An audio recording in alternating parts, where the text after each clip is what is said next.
आज खोल समुद्रामध्ये मासेमारी सुरू आहे आणि मया बोलतोय की तुम्हाला जिवंत पापलेट दाखवणार आहे। शेवटच्या जाळीची मासली आता उचलून झालेली आहे आणि बघूया या जाळीमध्ये काय काय आले। एकदम वरच्याच बाजूला एक पापलेट दिसतोय, बाकीच्या आतमध्ये असू शकतात, ते नंतर समजेल। सिमोन आणि मामा दोघे जण मासली उतरवायचं काम करत आहेत आणि याच्यामध्ये सुद्धा आपल्याला पापलेट भेटू शकतात। मयाला 4-5 पापलेट भेटलेली आहेत आणि ही पापलेट जिवंतच आहेत।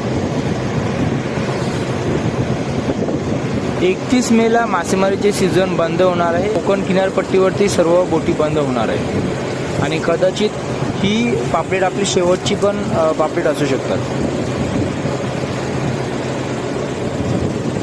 आता 2 महिन्यासाठी बोटी बंद होतील।